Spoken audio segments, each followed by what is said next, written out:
What's up everybody? It's Manga Mike here and we're back with yet another video, and in today's video we're going to be talking about how to level up your art a little bit. So we're going to be doing three different things here, and I'm going to explain why each one's important. So your first thing is volumes and perspective.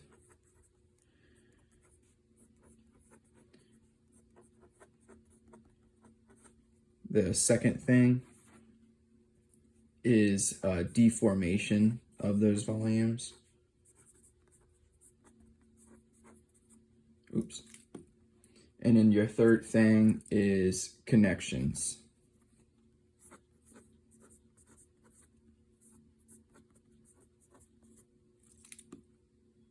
Okay, so let's start up here with volumes and perspective.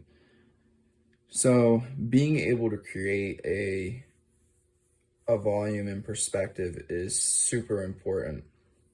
And the reason why is because if you can learn how to do this with basically without really thinking about it, and also with pretty decent accuracy, then you're going to be able to create almost anything that you want from imagination once you learn how to deconstruct that object. So this one is super important. And when you're doing this, you can also, just for foreshortening practice, start to think about your overlaps a little bit. So for instance, if I wanted to do, this is gonna be a little rough, but if I wanted to do a sphere, for instance, right? Then that is going to, this overlap right here is indicating that this is in front of this, right? And I just did a foreshortening video on this, but this is extremely important to think about as you are doing your volumes and perspective. So, volumes and perspective would be cylinders, spheres. It's kind of hard to draw a sphere in perspective because sphere is a sphere, it's a ball. So kind of doesn't really matter what angle you're looking at it at. It's just going to vary based upon the shading that you put on it. With this is going to come also your contour lines. So contour lines are the lines that run across that particular 3D shape. So let's just do a quick rectangular prism here. So this is not great perspective, but it's not horrible either. So look, to make things go in perspective, you want your lines that are going toward a specific vanishing point to be going towards that vanishing point, right? But anyways, so your contour lines are going to be like these, and on this you can even have contour lines, right? Because you have lines that are going to be going into perspective with what you just drew, right? So all that's super important. So why are contour lines important? So for instance, if you're mapping a face, right, and your contour lines are incorrect, when you go to recreate, see, these are incorrect contour lines. When you go to recreate this head in a different perspective, let me just finish this out really fast. You're not going to really be able to do it. And this is going to be a problem that you're going to run into once you start trying to do different types of faces and different perspectives, and you're having trouble making characters look the same. This is your problem right here, is you are having difficulty with your contour lines, actually seeing things in 3D, in a 3D realm, right? So let me redo this, and I'm not perfect at this yet either, but that's why we practice, right? So a better contour line for this would be something like that, right? Because if we went all the way around, it would look like that. And then you can, ooh, that's rough, sorry.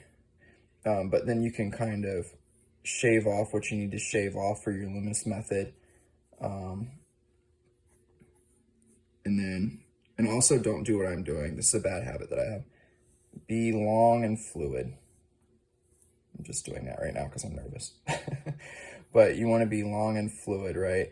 And that way you can, there, you see, you made this look better than this. And I was trying to do basically the same angles, but by, it's actually looking a little warped. Let me maybe do that a little bit so it doesn't look as warped. But when you are doing your contour lines, it's super important for objects and things like the face because of the mapping, like I said.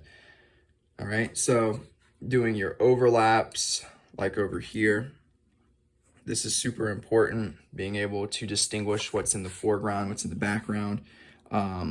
And now going to deformation. So being able to take some of these objects and deform them in space. So, for instance, if I wanted this to look like a noodle,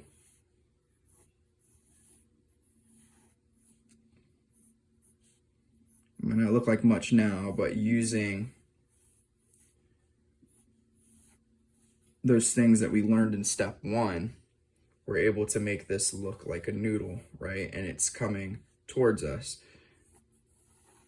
Doing things like this every day. This is what you should be practicing every day if you want to get better at your drawings. Make sure you're doing your correct line weight as well. You want the stuff that's closest to us to be dark. And the things that are further away can be lighter. And that will help also with seeing this as a 3D shape that's coming towards us, right? So this is something you want to practice. You can also practice this with rectangular prisms. It would look something maybe like this.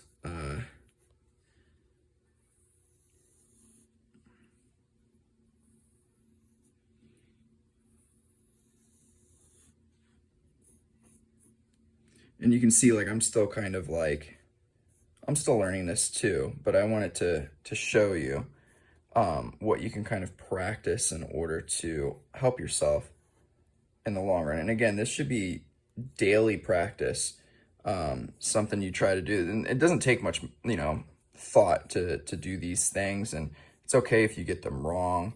It's all about practicing this. It'll help your brain start to attune to creating things out of structure instead of just doing a flat shape. I think that's like my biggest problem right now, is that my brain still wants to work in flat shapes.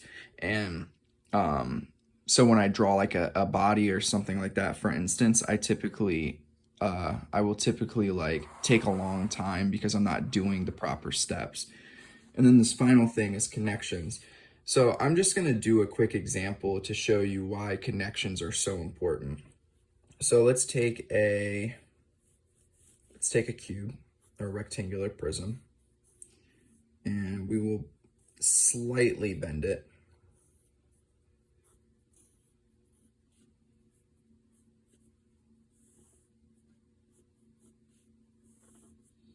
All right, and then we'll take another one and we'll bend it down a little bit like this.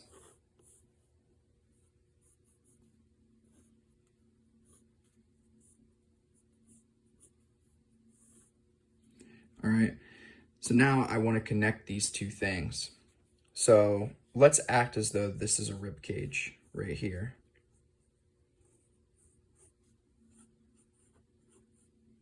Actually, probably be more, that's probably okay.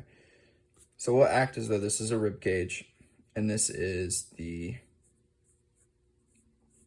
pelvis down here. And this is a very, very rough version of both of these things.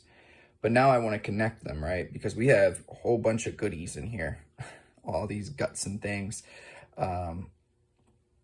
And obviously a spine will connect the two. But from here to here, we have our abdominal muscles. and they're going to look something like this. Our pecs kind of come like around here, and the abdominal muscles are going to follow this curve downwards right here. Make that like bullet shape. Let me just erase all this down here so it's not distracting us.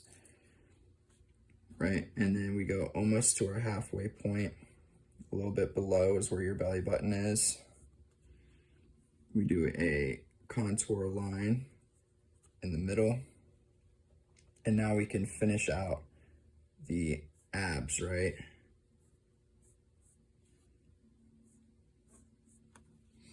So that is an example of a very complex connection, but you can do much more simple connections than that. So for instance, you can do something, sorry, just let me finish this out.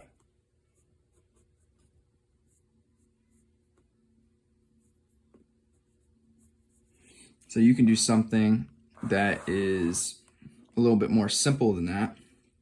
And you can just do a cylinder. Let me make this slightly different looking cylinder. All my cylinders have kind of looked the same so far.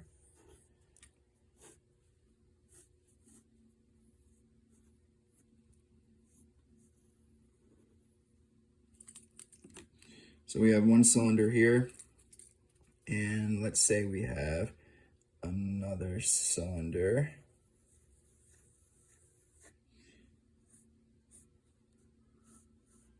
Somewhere around here.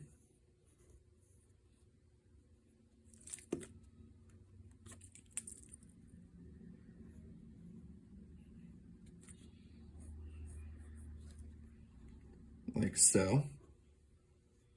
And then we're going to do a connection between the two of these. You want to follow your contour a little bit. And let's make it I like to do the connection points.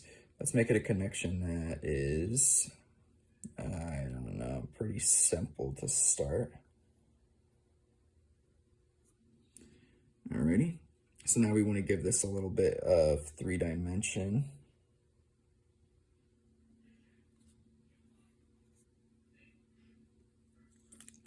Let's think of how this would go. And this is why this is such a good activity, because now it's got me thinking, right? And I'm thinking in 3-dimensional space. So this is what you want to be practicing a lot. And the reason is because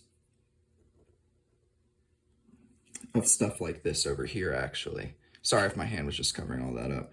But this is why you want to practice doing stuff like this, is because it makes these things more simple. And now, like, I know that this is a very crude version of, like, you know, chest and abs and stuff like that, but you can sculpt this down and create something that's more realistic looking.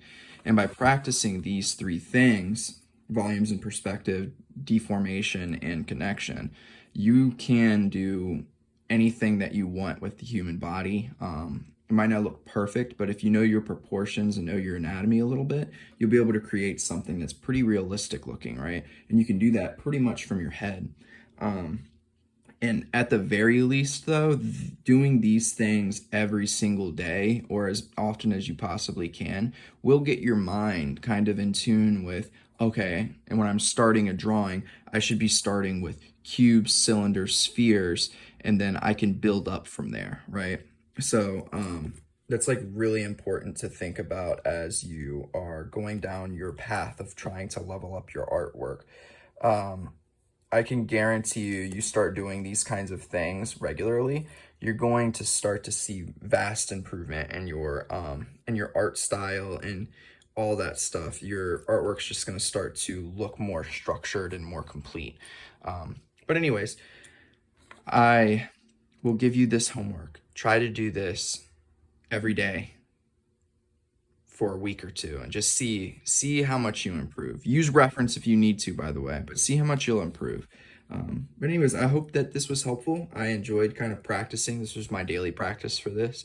I enjoyed kind of practicing and showing you kind of the steps of how to do that. But anyways, again, hopefully this is helpful for you.